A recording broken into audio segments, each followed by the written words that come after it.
เขาเข้ามาเดี๋ยว จานข้าวเข้ามาบ่มาน่ะก็ยังกินเป็นปั้นไม่ได้บ่ เป็ดกันสู้เฮ้ย ข้าวปั้นนี่ก็ยังจานเฮ้กินบ่มาตัวน่ะเฮ้ย ข้าวบ่ให้กินข้าวเม็ดนี่แพ้เลย ว้ายมาบ่นี่มาแดง ยันไม้หยิบมีละลาย อุ้ยมากับสมัคร ละลาย มากับสมัครน้ำหวาน ตายบาด ตายบ่มึงบาด โอ้ยข้าวปั้นนี่ก็ยังกินข้าวปั้นไม่ได้เนาะมาก็ได้ ปกติละมาเองตะกี้นาโยนเฮ้ยนั่นนี่เราก็คาบกลับเลยเฮ้ย มันด้วยกันอย่างนะ อันนี้เป็นยังจานเฮ้ยกินสมานน้อยฮะก็เกิด ก็เสียวจะได้มาหน่อยก็สิรักใส่กระเป๋าเจ้า อุ้ยอย่าฟ้าว้าวนะ แม่ไปหักค้าได้ยันมีแพ้ เนี่ยพี่น้อง โอ้ย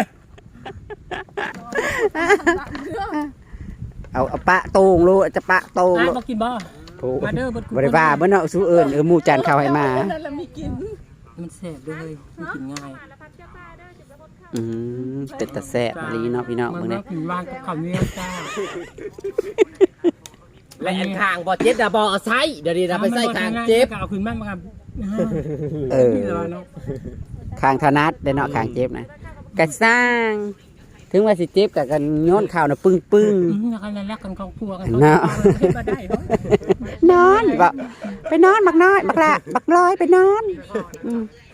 เจ็บแขน อันนี้เขากับว่าข่อยเนาะดีเมื่อนั่นแหละ ปะได้แทบว่ากุนอยู่เขาเห็นแล้วในโทรศัพท์ หมูก้อนพนาให้ไปพ่อ มื้อนี้น่ะมาส่งหมูได้พี่น้องเรื่องเขาเรื่องนะบ่ได้ว่าตั้งใจมาซอยเพิ่นดอกผัดมากินข้าวเพลนหน่อยเนาะเฮ้ยมากินข้าวเพลน ผัดสิเมื่อบ่ ผัดพอได้กินข้าวเพลนกันสิเมื่อก็บ่คือละวะ กินจักต้มไก่นะโฮ้ย เอาหมูเราได้ติดข้าวนะ ก็เลยว่าจนจักโมง3 โมงแล้ว ข้าวหน้าหมูเราได้แบบไม่เยอะเนาะ เดี๋ยวมือเอาหมูนี่เฮือนอีกแล้วโคงมือเอาหมูอีกแล้ว เจ้าโฮมกันข้าวเอาหมูได้ยัย แมน มือเอาหมูแล้วก็มือแต่ว่าลืมหมูของตัวเองก็ถือมานำ อยู่พันเขาบ่ จักข่อยยู่ข่อยเจ้าเอากระแจเมื่อเอาเมื่อข่อยบ่ได้ยู่ข่อยกับเมื่อกันเจ้ากุญแจเมื่อเอาทั้งไรได้มา จ้ะ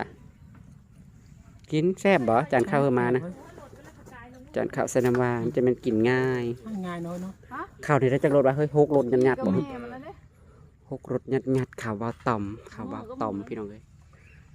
มาส่งหมูฮอดพี่ได้ลูกค้าเขานี่อยู่หัวให้ปลายหน้าไปเด้อ เอากุญแจมาทุกคน เอาหมายความว่าแนวใด เดี๋ยวเริ่มน้ำต้มเลยนะนี่น้ำมันกิน กินแซ่บๆ โอ้ยบอกกันเดี๋ยวว่าไม่ได้กุญแจจะถือว่ายังไปเรื่อย เจ้าถือเขาย่านเจตู้เซฟนั่งนี่ เนาะ มันจะเฮไปห้าก็สิเมื่อเอาหมูแล้วก็สิเมื่อค่ะ3 โมงกว่าอย่าลืมเด้อวันที่25ไปกินกระปุ้นเด้อบุญบ้านเด้อบนสุขุสุขโขน นอนจ้า ยาวมึงไปเด้อ เข้าแล้วบอก เป็นเส้น